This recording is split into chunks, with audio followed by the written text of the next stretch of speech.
नहमदुहु व नुसल्ली अला रसूलिहिल करीम अम्मा बाद फ़अऊज़ु बिल्लाहि मिनश शैतानिर रजीम बिस्मिल्लाहिर रहमानिर रहीम। মহান আল্লাহ রব্বুল আলমিনের দরবারে হাজারো শুকরিয়া যে তিনি আমার মতো একজন অদম বান্দাকে আসমাউর রিজাল শাস্ত্রে কিছু কথা বলার সুযোগ দিয়েছেন।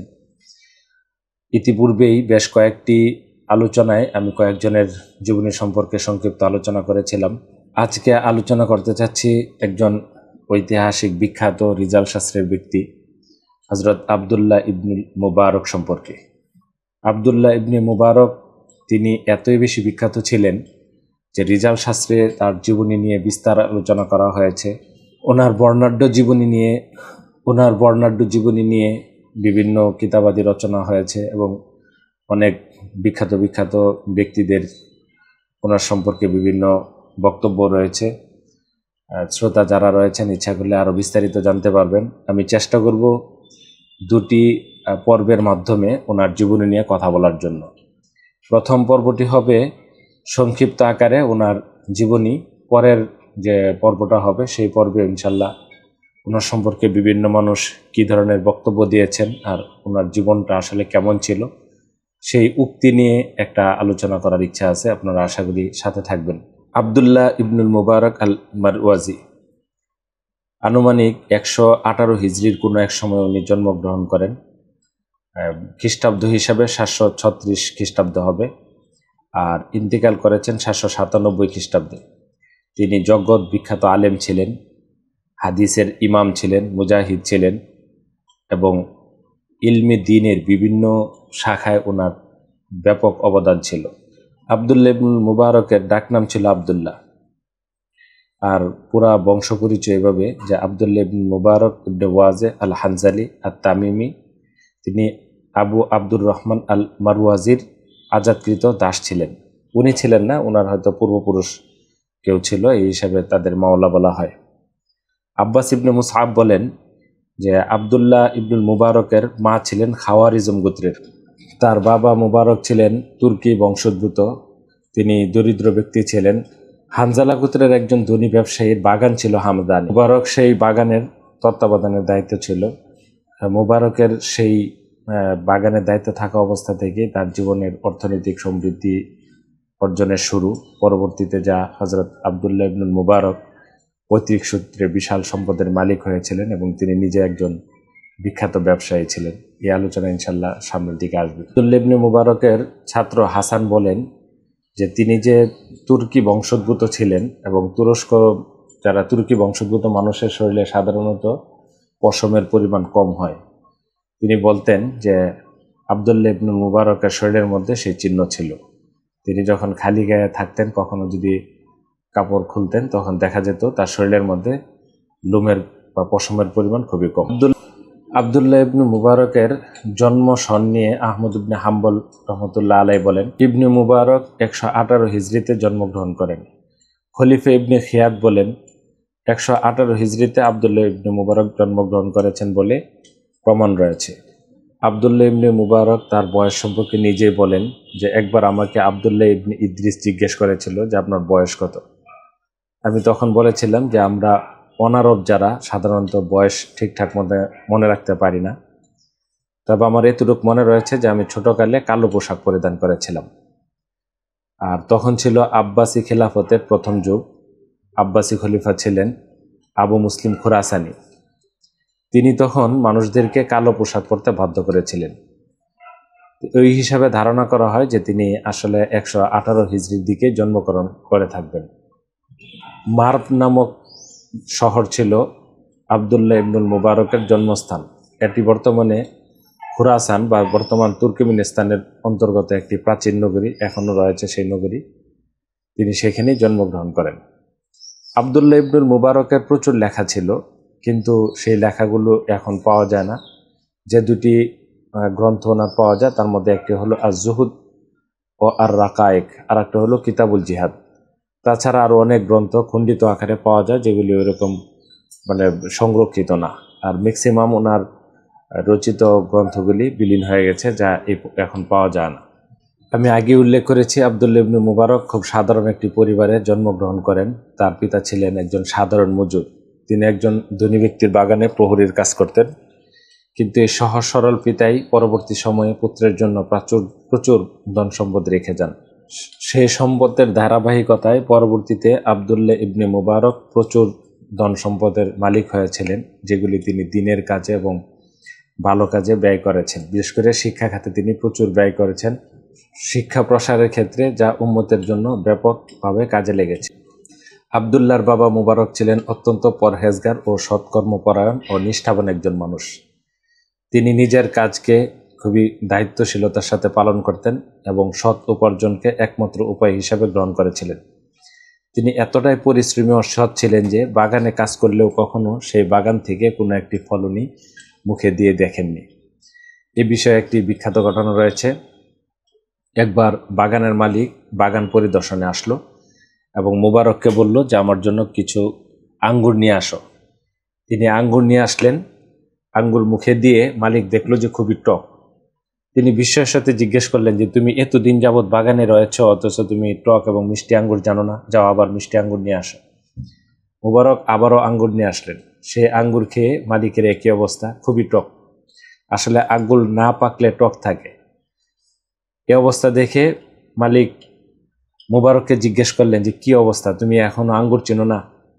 তখন মুবারক একটু হেসে মালিককে জিজ্ঞেস বললেন যে আপনি কি আমাকে কখনো ফল খাওয়ার অনুমতি দিয়েছেন? আমি তো আপনার ফল কখনো খেয়ে দেখিনি, কোনটা মিষ্টি কোনটা টক সেটা বুঝবো কিভাবে? মালিক খুব বিস্ময়ের সাথে তার কথা শুনেছিলেন এবং বুঝতে পেরেছিলেন যে এই প্রহরী অনেক মুত্তাকি, পরহেজগার এবং গুণী ব্যক্তি। এটি নিয়ে পরবর্তীতে আরও একটি বড় ঘটনা রয়েছে। সেটি হলো যে এই মালিকেরই এক কন্যা সন্তান ছিল।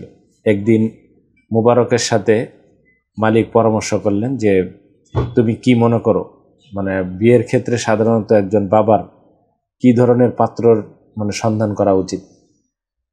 তখন মুবারক খুব সততার সাথেই একটি কথা বলেছিলেন যে আসলে এক একজন তো এক এক জিনিস দেখে।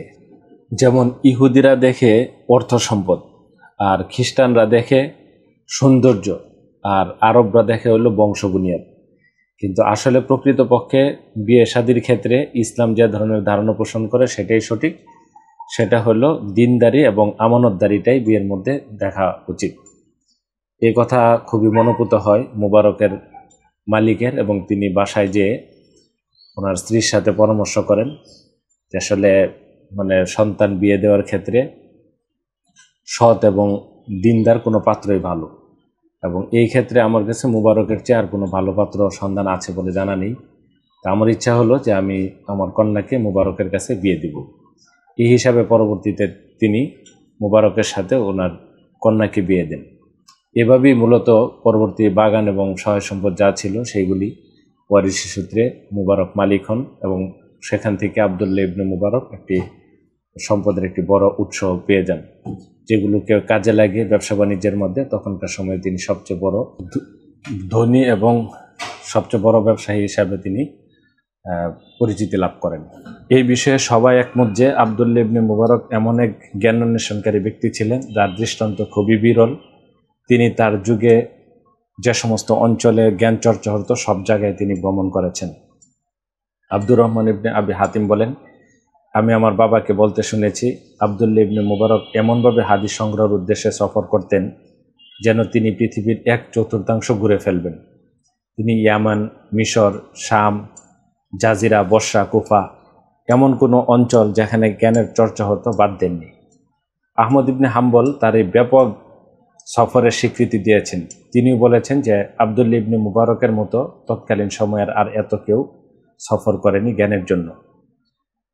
আবদুল্লাহ ইবনে মুবারক বলতেন, যে দুটি গুণ কারো মধ্যে থাকবে সে নিঃসন্দেহে নাজাত পাবে। একটি হলো সত্যবাদিতা, আরেকটি হলো রাসূলুল্লাহ সাল্লাল্লাহু আলাইহি ওয়াসাল্লামের সাহাবীদের প্রতি ভালোবাসা। তিনি যেখানে জ্ঞান দেখতে পেতেন সেখানেই ছুটে যেতেন এবং সেখানেই জ্ঞান সংগ্রহ করতেন। কোনো কিছুই তাকে থামাতে পারত না। তিনি শুধু তার চেয়ে উচ্চ মর্যাদার আলেমদের থেকেই যে জ্ঞান অর্জন করেছেন বিষয়টি এমন নয়, বরং তার সমমানের ব্যক্তি অথবা তার চেয়েও আরও কম জানেন, বয়সে কম, এমন ব্যক্তি থেকেও তিনি জ্ঞান অন্বেষণ করতেন। একবার তার এক সন্তান মারা গেল। মারা যাওয়ার পরে তখন আব্দুল্লাহ ইবনে মুবারককে সান্ত্বনা দেওয়ার জন্য একজন মাজুসি ব্যক্তি মানে অগ্নিপূজক এসে সান্ত্বনা জানিয়ে বলল যে জ্ঞানী ব্যক্তির উচিত হলো আজকেই সেই কাজটি করে ফেলা যা মূর্খরা 1 সপ্তাহ পর্যন্ত ফেলে রাখে এবং 1 সপ্তাহ পরে সেই কাজটি সম্পন্ন করে। কথা প্রসঙ্গে এই ব্যক্তি এই কথা বলেছিলেন। আব্দুল্লাহ ইবনে মুবারক এই কথাটি শোনার সাথে সাথেই তার শিষ্যকে বললেন, ছাত্রকে বললেন, এই কথাটি লিখে রাখো, কারণ এই কথার মধ্যে উপদেশ রয়েছে। অর্থাৎ তিনি জ্ঞান অন্বেষণ করার জন্য জাতপাত খুঁজতেন না, কার কাছ থেকে এলেম নিচ্ছেন না নিচ্ছেন সেটা বিচারে যেতেন না, বরং যেখানেই এলেমের সন্ধান পেতেন সেটাকেই তিনি সংরক্ষণ করতেন।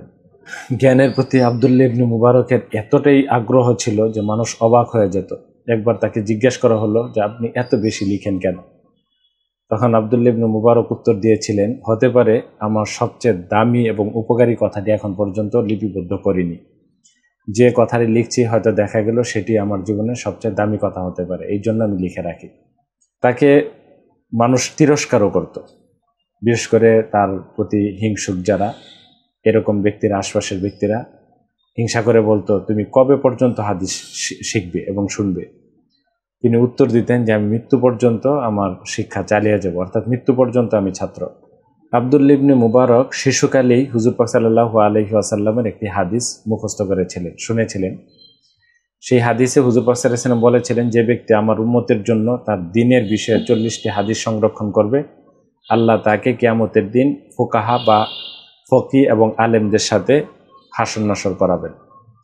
এটা ওনার মাথার মধ্যে ছিল। এই জন্য উনি নিজেই বলেছেন যে ওনার জীবনে প্রথম যে উস্তাদ ছিলেন তার কাছ থেকে হাদিস সংগ্রহ করেছিলেন, তিনি ছিলেন মার্ব নামক অঞ্চলে, মানে জেলখানায় বন্দী। তিনি খুব ফন্দি ফিকির করে কৌশলে একবার জেলখানায় ঢুকেন ওই এলেম শেখার জন্য এবং তার কাছ থেকেই 40টি হাদিস মুখস্থ করেন। এইভাবে ওনার জীবনে হাদিস শেখা শুরু হয়। আব্দুল্লাহ ইবনে মুবারক শুধু মানে এলেম বৃদ্ধি বা হাদিস বৃদ্ধির জন্য উনি যে চেষ্টা করেছেন তা না, বরং তিনি হাদিসের বাছ বিচার করা এবং নির্ভুলতা এবং হাদিসের গুণগত মান আর কি, মানে রেওয়ায়াতের দৃষ্টিতে হাদিস তো হাদিসে, ওইখানে তো সব সবল দুর্বল হতে পারে না, বিশেষ করে রেওয়ায়াতের কারণে বা রাবিদের কারণে যে হাদিসের দুর্বলতা আছে সেই বিষয়ে উনি খুব বাছ বিচার করতেন এবং মানে খুব খুঁতখুঁতে স্বভাবের ছিলেন। আব্দুল্লাহ ইবনে মুবারক তিনি নিজেই বলেছেন যে সনদ ছাড়া কোনো হাদিস কোনো অবস্থাতেই গ্রহণযোগ্য না, বরং সনদ ছাড়া যদি কোনো হাদিস সংগ্রহ করা হয় তাহলে সেটা উম্মতের জন্য খুবই ধ্বংসের কারণ। ফলে তিনি কোনো হাদিস শোনার সাথে সাথেই সেই হাদিসের সনদ সম্পর্কে অনুসন্ধান করতেন এবং বিশুদ্ধ হাদিস সম্পর্কে তিনি এমন দৃঢ় ছিলেন যে সহিহ হাদিস অধ্যয়ন চর্চাকে তিনি অগ্রাধিকার দিতেন এবং বলতেন, আমাদের কাছে সহিহ হাদিস নিয়ে এত ব্যস্ততা রয়েছে যে দুর্বল হাদিস নিয়ে চিন্তা করার কোনো সুযোগই নেই। তারপরেও পরবর্তীতে দেখা গিয়েছে যে ওনার কিতাবুজ জুহুদ নামে যে কিতাবটি ছিল সেখানে কিছু দুর্বল হাদিস বা জয়ীফ হাদিসও চলে এসেছে। এই বিষয়ে অবশ্য তিনি ব্যাখ্যাও দিয়ে গেছেন। তিনি বলেছেন যে ফজিলতপূর্ণ হাদিস যেগুলো আমল করা যায় আর কি, সেগুলি দুর্বল হাদিসও গ্রহণযোগ্য। আব্দুল্লাহ ইবনুল মুবারকের শিক্ষক কারা ছিলেন সেই তালিকা অনেক দীর্ঘ। তিনি তাবি থেকে হাদিস সংগ্রহ করেছেন। হাফেজ ইবনে হাজার আসকালানি রহমতুল্লাহ আলাই একটা লম্বা লিস্ট দিয়েছেন, এমন হাফেজ ইবনে জাহাবিও সিয়ারে আলমুন নুবালাতেও একটি বড় লিস্ট করেছেন ওনার শিক্ষক এবং ছাত্রদের বিষয়ে। সেখান থেকে কয়েকজনের নাম আমি বলি। আব্দুল্লাহ ইবনে মুবারকের প্রথম যিনি মানে শায়েখ ছিলেন তিনি হলেন হজরত আবু হানিফা রহমতুল্লাহ আলাই। তিনি বিখ্যাত তাবিঈ ছিলেন। আব্দুল্লাহ ইবনে মুবারক তার সান্নিধ্যে থেকেছেন দীর্ঘদিন। তাছাড়া ইমাম ইবনুল জাউজি বলেন, আব্দুল্লাহ ইবনে মুবারক হিশাম ইবনে উরওয়া যিনি বিখ্যাত তাবিঈ, তার সাথে ওনার সাক্ষাৎ হয়েছে এবং এলেম অর্জন করেছেন। ইসমাইল ইবনে আবি খালিদ, আল আমাশ, সুলাইমান আত-তাইমি, হুমায়দ আত-তাওবিল, আব্দুল্লাহ ইবনে আউন, খালিদ ইবনে হাদ্দা, ইয়াহি ইবনে সায়েদ আল আনসারি ও মুসা ইবনে উকবা, তারা সবাই ছিলেন হলো তাবিঈ। এই তাবিঈ থেকে মানে আব্দুল্লাহ ইবনে মুবারক হাদিস সংগ্রহ করেছেন। ইবনে আসাকির বলেন, আব্দুল্লাহ ইবনে মুবারক দামেশকে আগমন করেন এবং সেখান থেকে ইমাম আউজাই, সাইদ ইবনে আব্দুল আজিজ, আব্দুর রব আজ-জাহিদ, আব্দুর রহমান ইবনে ইয়াজিদ, ইবনে জাবেদ, ইবনে হিশাম ইবনে গাজ উতবা ইবনে আবি আল হাকাম সহ আর অনেকের কাছ থেকে সেখানে হাদিস সংগ্রহ করেন। আবদুল্লাহ ইবনুল মুবারকের ছাত্র কারা ছিল এই বিষয়ে হাফেজ ইবনে কাসির রহমতুল্লাহি আলাই একটি লম্বা লিস্ট ওনার কিতাবে উল্লেখ করেছেন। তাদের মধ্যে যে কয়েকজনের নাম উল্লেখ করছি সেখানে হযরত সুফিয়ান সাউরি রহমতুল্লাহ আলাই, মামার ইবনে রশিদ, আবু ইসহাক আল ফাজারি, জাফর ইবনে সুলাইমান আদ দুবাই, বাকিয়া ইবনে আল ওয়ালিদ, দাউদ ইবনে সুলাইমান, ওয়ালিদ ইবনে মুসলিম সহ আরও অনেকেই। এখন উল্লেখ করছি আবদুল্লাহ ইবনুল মুবারক কেমন জীবনযাপন করতেন। আবদুল্লাহ ইবনুল মুবারক একাকিত্ব পছন্দ করতেন। যখন কোনো কাজ থাকতো না, ব্যবসা বাণিজ্যের, জিহাদের, তালিমের, তখন তিনি খুব একাকী ঘরে বসে ইবাদতবন্দি করতেন। এই ক্ষেত্রে নুয়াইম ইবনে মুহাম্মদ বলেন, আবদুল্লাহ ইবনে মুবারক অধিকাংশ সময় নিজের ঘরেই থাকতেন। কোনো এক সময় কোনো একজন তাকে জিজ্ঞেস করেছিল যে আপনি এই একাকিত্বে ভুগেন না, একা একা থাকেন? উত্তরে বলেছিলেন, আমি একাকিত্বে ভুগবো কেন, আমি তো হুজুর পাক সাল্লাল্লাহু আলাইহি ওয়াসাল্লাম এবং তার সাহাবীদের সাথে থাকি। অর্থাৎ তিনি বুঝিয়েছেন যে আমি হাদিস চর্চায় থাকি। হাদিস চর্চায় থাকলে হাদিস তো হুজুর পাক সাল্লাল্লাহু আলাইহি ওয়াসাল্লাম এবং তার সাহাবায়ে কেরামের জীবন নিয়েই আলোচনা করা হয়েছে। সুতরাং একা যদি কেউ থাকে এবং পড়াশোনা করে, আসলে সে একাকিত্বে ভুগে না। আশআস ইবনে শুআবা আল মিসরি বলেন, খলিফা হারুনুর রশিদ যখন রাকা শহরে আসলেন, কোনো এক সময়ের ঘটনা আর কি, তখন লোকজন আবদুল্লাহ ইবনে মুবারকের পিছনে খুব ভিড় জমালো। হিসাবে তো হারুনুর রশিদের পিছনে ভিড় জমানোর কথা, যেহেতু খলিফা আসছে এই রাকা শহরে।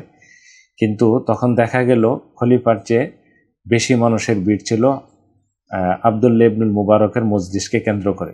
এমন ভিড় ছিল যে মানুষের জুতা ছিঁড়ে গেল, ধুলার কারণে কিছুই দেখা যাচ্ছিল না, এমন অবস্থা আর কি। অর্থাৎ প্রচণ্ড ভিড় হলো।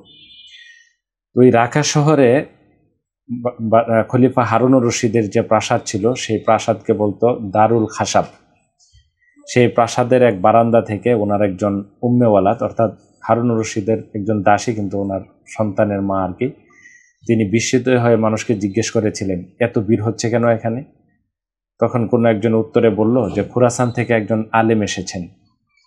তখন সেই দাসী বলেছিল, আল্লাহর কসম, এটাই হলো প্রকৃত রাজত্ব।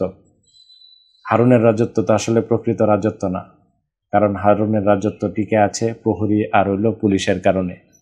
আর এই ব্যক্তির রাজত্ব হলো মানুষের অন্তর থেকে যে মোহব্বত তার প্রতি এবং তার এলেমের প্রতি, সেই কারণে।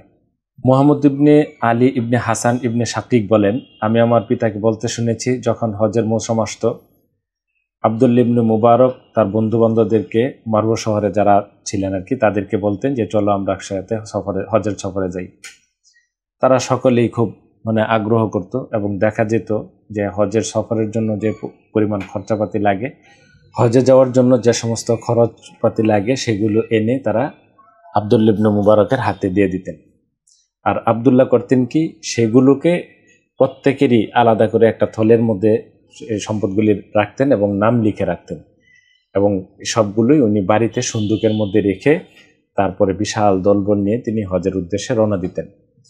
সেই শহর থেকে উনি আসতেন হলো আপনার কুফাতে, এবং সেখান থেকে যেতেন মদিনা, এবং মদিনা থেকে মক্কা।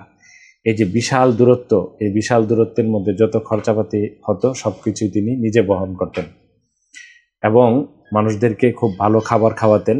অথচ দেখা যেত তিনি অধিকাংশ সময়ই নিজে রোজা রাখতেন, ভালো খাবার খেতেন না, খুব স্বাভাবিক খাবার খেতেন। মদিনায় যে সবাইকে বলতেন যে তোমরা বাড়ির জন্য কি কি কিনতে চাও। অনেকেই থাকে, সবাই তো হজের সফর থেকে কিছু না কিছু নিয়ে আসে। সেই মদিনায় যা পাওয়া যায় সেগুলি উনি কিনাতেন এবং মক্কায় চলে আসতেন। মক্কাতেও জিজ্ঞেস করতেন যে তোমরা কি কি কিনতে চাও, সেইগুলো কেনার জন্য উনি টাকা দিতেন। এভাবে হজ সম্পন্ন করে উনি যখন মারব শহরে আসতেন, তখন সবাইকে দাওয়াত দিতেন একটা খাবারের আয়োজন করে। যখন সবাই খাবারে আসতো, খাওয়া দাওয়া করার পরে সবাইকে বলতেন, এই ধরো তোমাদের সম্পদগুলি নিয়ে যাও, তোমরা হজের জন্য যে যে টাকাগুলি দিয়েছিলে সবগুলি তুমি নিয়ে যাও। মানুষ বিস্মিত হয়ে জিজ্ঞেস করতো যে এইগুলি কেন, আমরা তো খরচের জন্য দিয়েছি, আপনি খরচ করবেন, সেটাই তো কথা। তিনি বলতেন যে না, সেটা আল্লাহ রাব্বুল আলামিনের উদ্দেশ্যে আমার পক্ষ থেকে তোমাদের হাদিয়া। অর্থাৎ তিনি যেরকম বিশাল বড় লোক ছিলেন, তেমন তিনি মানুষের জন্য দানও করতেন।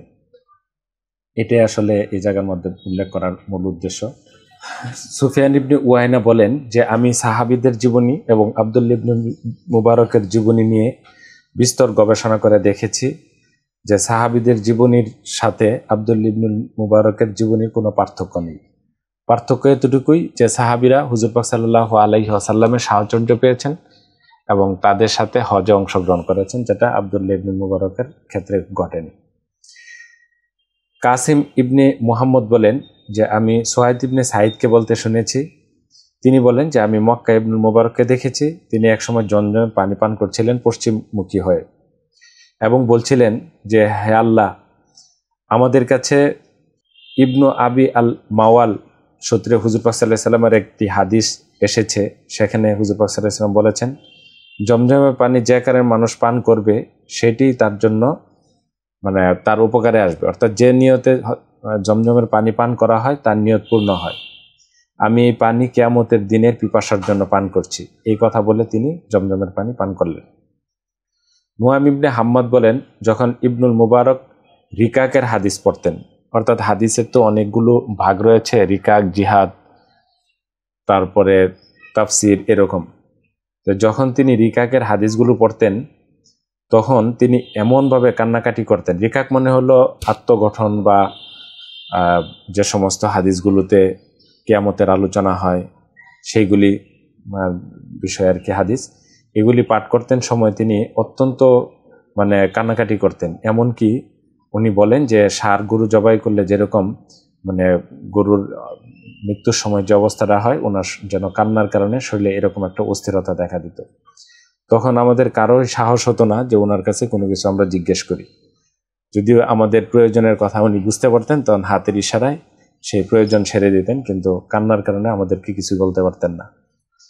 ইমাম আবু হাতিম আল রাজি বলেন যে আমাদেরকে আব্দুল্লাহ ইবনে সুলাইমান বলেছেন যে আমরা একবার রুম, খুব সম্ভবত পারস্যের দিকে কোনো একটা বা রোমান অঞ্চলে আমরা একটা যুদ্ধের মধ্যে ছিলাম।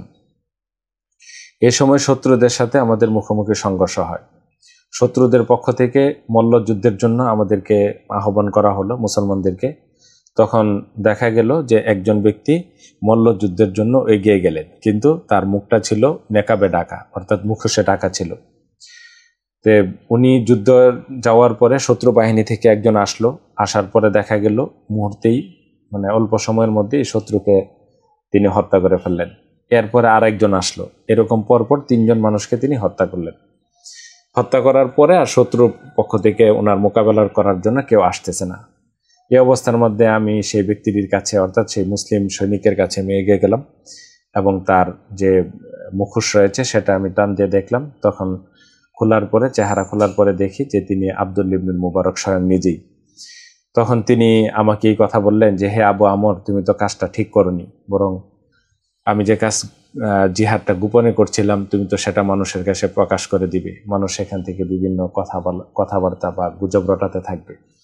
অর্থাৎ এই কথার দ্বারাতে বোঝা গেল যে আব্দুল্লাহ ইবনে মুবারকের খুলুসিয়ত কত বেশি ছিল যে তিনি কোনো সৎকর্মও প্রকাশ করতে চাইতেন না। আবু হাসান ইসা ইবনে আবদুল্লাহ আল বসরি বলেন আমি হাসান ইবনে আরাফাকে বলতে শুনেছি, তিনি বলেছেন যে আব্দুল্লাহ ইবনে মুবারক একবার সিরিয়াতে ছিলেন, সেখানে তিনি কারো কাছ থেকে একটি কলম ধার নিয়েছিলেন। পরে ভুলবশত সেই কলমটি ফেরত না দিয়ে তিনি তার নিজের শহর মার্ভ সেখানে ফিরে আসেন, অথচ সিরিয়া থেকে মার্ভ শহর অনেক দূর। এখানে এসে দেখলেন যে কলমটি ফেরত দেওয়া হয়নি, ফলে তিনি সেই কলম ফেরত দেওয়ার জন্য আবার সফর করে সিরিয়াতে গেলেন এবং মালিককে খুঁজে বের করে সেই কলমটি ফেরত দেন। আসওয়াদ ইবনে সালিম বলেন ইবনুল মুবারক ছিলেন এমন এক ইমাম যাকে অনুসরণ করা হতো, তিনি সুন্নাহর উপর সবসময় অটল থাকতেন। তুমি যদি কাউকে দেখো যে ইবনুল মুবারকের সমালোচনা করেছে, তাহলে তুমি যে ব্যক্তি সমালোচনা করেছে তার ইমানের উপর সন্দেহ পোষণ করবে, অর্থাৎ তার ইসলামের উপর সন্দেহ পোষণ করবে। ইমাম আন-নাসাই বলেন যে ইবনুল মুবারকের যুগে তার চেয়ে বড় কোনো ব্যক্তি ছিল বলে আমার জানা নেই। তিনি ছিলেন সবচেয়ে বেশি গুণাবলী সমৃদ্ধ এবং পরহেজগার লোক। তার গুণাবলীর তালিকার সম্পর্কে একটি বিখ্যাত ঘটনা রয়েছে, সেটা হলো হাসান ইবনে ঈসা যা বর্ণনা করেছেন যে একবার আব্দুল্লাহ ইবনুল মুবারকের কয়েকজন বন্ধুবান্ধব একত্রিত হয়ে বলতে থাকলো যে চলো আমরা আব্দুল্লাহ ইবনুল মুবারকের কিছু গুণাগুণ উল্লেখ করি। তখন তারা তার যে গুণগুলি মানে বন্ধু বান্ধবরা সবাই একমত হয়ে উল্লেখ করলো, সেটি ছিল আব্দুল্লাহ ইবনুল মুবারকের ইলম, ফিকহ, তার যে উত্তম শিষ্টাচার সেগুলো, তার নাহু জানার পরিধি, আরবি ভাষা জ্ঞান, জুহুদ যা দুনিয়া বিমুখতাকে বলে, বাকপটুতা বা ভাষণ দেওয়ার, বক্তব্য দেওয়ার ক্ষমতা, কাব্য প্রতিভা, তাহাজ্জুদের অভ্যাস, ইবাদত, হজ, জিহাদ, সাহসিকতা, অশ্বারোহিতা, শারীরিক শক্তি এবং অপ্রয়োজনে কথা না বলা, ন্যায়পরায়ণতা এবং সাথীদের সাথে অর্থাৎ বন্ধুবান্ধবের সাথে কোনো বিরোধে না জড়ানো এবং মানুষের কোনো সমালোচনা না করা, তারা এই গুণগুলিকে উল্লেখ করেছিলেন। দর্শক আপনারা মানে শ্রোতা আপনারা একটু চিন্তা করে দেখেন যে আসলে এতগুলো গুণ একজন ব্যক্তির ভিতরে থাকা কত কঠিন, তাও তার বন্ধুবান্ধব সেই গুণের সাক্ষী দিয়েছেন। একটি গভীর প্রশ্নোত্তরের মধ্যে আব্দুল্লাহ ইবনুল মুবারক সম্পর্কে একটি বিষয় আপনাদের পরিষ্কার হবে, সেটা হলো হাবিব আল জাল্লাব বলেন যে আমি আব্দুল্লাহ ইবনে মুবারককে জিজ্ঞেস করলাম, মানুষকে যে তিনটি জিনিস দেওয়া হয় সেই তিনটি জিনিস সম্পর্কে আপনার ধারণা কি? যেরকম কাউকে হয়তো আল্লাহ রাব্বুল আলামিন বুদ্ধি দেন স্বভাবগতভাবে, যদি কাউকে আল্লাহ রাব্বুল আলামিন সেই স্বভাবজাত বুদ্ধি না দিয়ে থাকেন, তাহলে আল্লাহ রাব্বুল আলামিন তার জন্য আর কোন গুণটি রেখেছে যা সমাজের কাজে আসবে? মুবারক বললেন তাহলে ওই ব্যক্তির উচিত হলো সে যেন মানুষের সাথে ভালো ব্যবহার করে। তখন আমি বললাম যে ভালো ব্যবহার করার গুণও যদি ওই ব্যক্তির না থাকে, তখন আব্দুল্লাহ ইবনে মুবারক বললেন যে তার জন্য তাহলে সবচেয়ে ভালো হলো যে সে যে কোনো কাজ করবে কোনো একজন তার ভালো একজন ভাইয়ের সাথে পরামর্শ করে, তাহলেই দেখা যাবে তার ভুল হবে না। আমি বললাম যে পরামর্শ করার মতো যদি তার কোনো গুণ না থাকে তাহলে তার জন্য কি করা উচিত? আব্দুল্লাহ ইবনে মুবারক বললেন যে তাহলে তার উচিত হলো নীরব থাকা, কোনো জায়গার মধ্যে সরব না হওয়া। আমি বললাম যদি এটাও না থাকে, তখন তিনি বললেন যে এই ব্যক্তির জন্য দুনিয়ায় থাকার কোনো উচিত না, তার দ্রুত মৃত্যুই হলো তার জন্য সবচেয়ে ভালো। আব্দুল্লাহ ইবনে মুবারক বলেছেন যদি কোনো ব্যক্তির গুণাবলী তার দোষের উপর প্রাধান্য পায়, তবে তার সেই দোষ ক্ষীণ হয়ে যায় এবং তার গুণগুলোকেই ধরা হয়। আর কোনো ব্যক্তির যদি দোষ বেশি হয়, গুণ যদি কম থাকে, তাহলে মানুষের স্বভাব হলো দোষী চর্চা করে তার গুণগুলো মানুষের সামনে আসে না। এই জন্য মানুষের উচিত হলো সবসময় হিসাবের মধ্যে থাকা, যে দৈনন্দিন কাজের মধ্যে তার কয়টা দোষ সে করেছে আর কতগুলো গুণ সে করেছে। কোনো একজন ব্যক্তি আব্দুল্লাহ ইবনুল মুবারককে জিজ্ঞেস করলেন যে আপনি তো নামাজ পড়ে আমাদের সাথে মসজিদে বসেন না। তিনি বললেন আমি তো সাহাবী এবং তাবিঈদের সঙ্গে বসি, অর্থাৎ আমি সাহাবী এবং তাবিঈদের কিতাবপত্র রচনা করি, তোমাদের সাথে বসে আমি করবোটা কি? তোমরা তো মানুষের গীবত করো। আব্দুল্লাহ ইবনুল মুবারককে একবার জিজ্ঞেস করা হলো মানুষ বলতে কাকে বোঝায়? তিনি বললেন আলেমদেরকে। তখন জিজ্ঞেস করা হলো প্রকৃত রাজা কারা? তিনি বললেন যারা দুনিয়া ত্যাগ করেছে অর্থাৎ জুহুদ, তারাই প্রকৃত রাজা। আবার জিজ্ঞেস করা হলো অপদার্থ জনগোষ্ঠী কারা? তখন আব্দুল্লাহ ইবনে মুবারক বললেন খুজাইমা এবং তার সঙ্গীরা, অর্থাৎ তখনকার সময়ে অত্যাচারী শাসক যারা ছিল তারা। অর্থাৎ তিনি বুঝাইতে চাইলেন রাজনৈতিক আলোচনাটা হলো অনেকটা অপদার্থ ব্যক্তির আলোচনা আর কি। আর সবচেয়ে নিচু ব্যক্তি কারা, এই প্রশ্নটা ওনাকে করা হলো। তখন তার উত্তরে তিনি বললেন যারা নিজেদের দিনকে পুঁজি করে দুনিয়া অর্জন করে, অর্থাৎ দিন বিক্রি করে। তিনি আরো বলেন সত্যিকারের দূরদর্শী বা বাসারাতওয়ালা লোক হলো যার ভিতরে চারটি গুণ রয়েছে। একটি হলো কোনো গুনাহ করার ক্ষেত্রে সে এতটুকু ভাবে যে এই গুনার পরিণতি আমি না জানলেও আল্লাহ রাব্বুল আলামিন ভালো জানেন। দ্বিতীয় হলো আজও যে জীবন আছে তা কিসে শেষ হবে মানুষ আসলে সেটা জানে না, এই ভাবনাটা যে ভাবে সে বাসারাতওয়ালা লোক। আর 3 নম্বর হলো যে কোনো নিয়ামত একজন ব্যক্তি পাওয়ার পরে সে সন্দেহ করে যে আসলে এই নিয়ামতটা আমার জন্য ধোঁকাও হতে পারে, তখন সে নিয়ামত পেয়েও আল্লাহ রাব্বুল আলামিনের কথা স্মরণ করে এবং যাচাই বাছাই করে। এটা হলো একজন দূরদর্শী ব্যক্তির 3 নম্বর গুণ। 4 নম্বর গুণ হলো কোনো একটা পথের মধ্যে সে রয়েছে, সে কখনো এটা মনে করে না যে এটাই আসলে প্রকৃত হেদায়েতের রাস্তা। এমনও হতে পারে যে এটা তার জন্য হেদায়েতের রাস্তা না, এই জন্য সে সবসময় শঙ্কিত থাকে। এই 4টি গুণ কারো ভিতরে যদি থাকে তাহলে বোঝা গেল সে দূরদর্শী। আব্দুল্লাহ ইবনে মুবারক আরো বলেন যে ব্যক্তি আলেমদের অপমান করে তার আখেরাত ধ্বংস, যে শাসকদের অপমান করে তার দুনিয়া ধ্বংস, আর যে ভাই এবং বন্ধুবান্ধবের অবমূল্যায়ন করে তার ভদ্রতা ও মর্যাদাবোধ ধ্বংস। জ্ঞান তার চরিত্র ও আখলাককে যেভাবে প্রভাবিত করেছিল আব্দুল্লাহ ইবনে মুবারককে, সেই বিষয়ে যদি বলতে হয় যে তার ভিতরে পরহেজগারি এবং আল্লাহ ভীতি ছিল সবচেয়ে বেশি। কাসিম ইবনে মুহাম্মদ অনেক সময় আব্দুল্লাহ ইবনে মুবারকের সফর সঙ্গী হতেন। তিনি লক্ষ্য করতেন যে আব্দুল্লাহ ইবনে মুবারক ইবাদতের দিক দিয়ে অন্যদের তুলনায় তেমন বেশি এগিয়ে না, তারপরে উনি কেন ওনার স্বস্থানে উনি বিখ্যাত, এই প্রশ্নটা ওনার মাথার মধ্যে সবসময় ঘুরপাক খেত। একবার তিনি দেখেন যে আব্দুল্লাহ ইবনে মুবারক রাত্রেবেলা খেতে বসেছেন, কিন্তু ঘটনার কারণে বাতিটি নিভে গিয়েছে। তখন একজন ব্যক্তি বাতি আনতে গেল, খাবার সহ সবাই অন্ধকারে বসা। এ সময় কাসিম লক্ষ্য করে দেখেন যে আব্দুল্লাহ ইবনে মুবারক কান্নাকাটি করছেন এবং তার দাড়ি বেয়ে চোখের পানি, বুক ভিজে যাচ্ছে। এই অবস্থা দেখে কাসিম নিজে নিজে উপলব্ধি করতে পারলেন যে এই আল্লাহ ভীতি আব্দুল্লাহ ইবনে মুবারককে সবার মধ্যে শ্রেষ্ঠত্ব এনে দিয়েছে। তিনি হয়তোবা অন্ধকারে কিয়ামতের কথা স্মরণ করে কান্নাকাটি করছিলেন।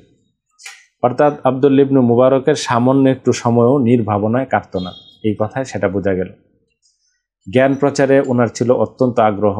আব্দুল্লাহ ইবনে মুবারক নিজে জ্ঞান অর্জন করেই থেমে থাকেননি, বরং তা প্রচার, শিক্ষা ও সংরক্ষণে অত্যন্ত বলিষ্ঠ ভূমিকা পালন করেছেন তার যুগে। তার জীবনেতে অসংখ্য ছাত্র, হাদিস সংগ্রহ এবং শিক্ষা প্রচারের ঘটনা বিদ্যমান রয়েছে। তিনি যখন কোনো কিছু বলতেন তা হতো অর্থবহ এবং সুচিন্তিত। তার প্রতিটি কাজেও থাকতো সুচারু পরিকল্পনা, দায়িত্ববোধ এবং বাস্তবতার বিবেচনা থাকত। তিনি এমন কারো মতো ছিলেন না যিনি আবেগে ভেসে ভেসে চলে, অর্থাৎ আবেগে প্রসূত আবেগের উপর ভর করে উনি কোনো কাজ করতেন না। তার সকল কাজের মধ্যে দিনদারি এবং হিকমার সুস্পষ্ট চিহ্ন দেখা যেত। সচ্ছলতার মধ্যেও আব্দুল্লাহ ইবনে মুবারকের সবসময় দুনিয়া বিমুখতা লক্ষ্য করা যেত। তিনি অত্যন্ত ধনী ব্যক্তি ছিলেন, কিন্তু তার জীবনযাপন ছিল অত্যন্ত সাধারণ। ধন সম্পদ থাকার পরেও তার ভিতরে দুনিয়ার মোহ ছিল না। মানুষের সবাই তিনি নিজের অর্থ সবসময় প্রচুর ব্যয় করতেন। সচ্ছলতা তার জুহুদের পথে কখনো বাধা হতো না। আর ব্যয় করার ক্ষেত্রে তিনি ইসলামী মূল্যবোধের কথা এবং শিক্ষার বিষয়টি উনি সবচেয়ে বেশি বিবেচনায় আনতেন। একবার যুদ্ধের উদ্দেশ্যে আব্দুল্লাহ রওনা হন। শত্রুপক্ষের এক অশ্বারোহী একের পর এক মুসলিমদের সাথে লড়াইয়ের আহ্বান করছিল। আব্দুল্লাহ ইবনে মুবারক নিজেই তার মোকাবেলায় এগিয়ে গেলেন, কিন্তু ঠিক সেই সময়ে নামাজের সময় হয়ে গেল। তখন তিনি শত্রুকে বললেন যে আমার নামাজের সময় হয়ে গেছে, আমাকে একটু নামাজের সুযোগ দাও। সে বলল, ঠিক আছে, তুমি নামাজ পড়ো। নামাজ শেষ হওয়ার পরও ওই শত্রু সৈনিক বলল যে এখন তো আমারও নামাজ পড়া, অর্থাৎ ইবাদত করার আমার সময় হয়েছে, তুমি আমাকে একটু সুযোগ দাও। এই কথা বলে আব্দুল্লাহ ইবনে মুবারক সুযোগ দেওয়ার পরে সেই শত্রু সৈনিকটি সূর্যের দিকে মুখ করে তার উপাসনা শুরু করলো। যখন সে সিজদায় গেল, তখন একবার আব্দুল্লাহ ইবনে মুবারকের মনে হলো যে এখন তো সিজদায় গিয়েছে, আমি তাকে হত্যা করতে পারি। কিন্তু তখনই আল্লাহ রাব্বুল আলামিনের আয়াত, কোরআন শরীফের একটি আয়াত তার অন্তরে ভেসে উঠল। তিনি পাঠ করলেন, ওয়াউফু বিল আহদ ইন্নাল আহদা কানা মাসউলা, অর্থাৎ তোমরা অঙ্গীকারের কথা স্মরণ রাখো, নিশ্চয়ই অঙ্গীকার সম্পর্কে তোমাদেরকে জিজ্ঞেস করা হবে। এই জন্য তিনি আর ওই ব্যক্তিকে হত্যা করেননি। ওই ব্যক্তির উপাসনা শেষে আব্দুল্লাহ ইবনে মুবারককে সে জিজ্ঞেস করলো যে তোমার হাতের নাগালে ছিলাম আমি, তুমি ইচ্ছা করলে তো আমাকে হত্যা করতে পারতে, কেন হত্যা করনি? তখন আব্দুল্লাহ বললেন যে এই আয়াতের কারণে আমি তোমাকে হত্যা করিনি। এই কথা শোনার সাথে সাথে ওই ব্যক্তিটি ইসলাম গ্রহণ করলো।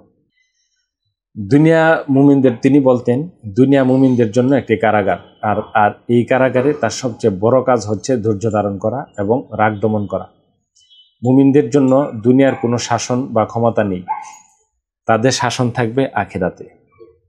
দুনিয়া বলতে আজকের দিনে আল্লাহ ছাড়া আর কিছুই নয়, এটা আব্দুল্লাহ ইবনে মুবারকের কথা।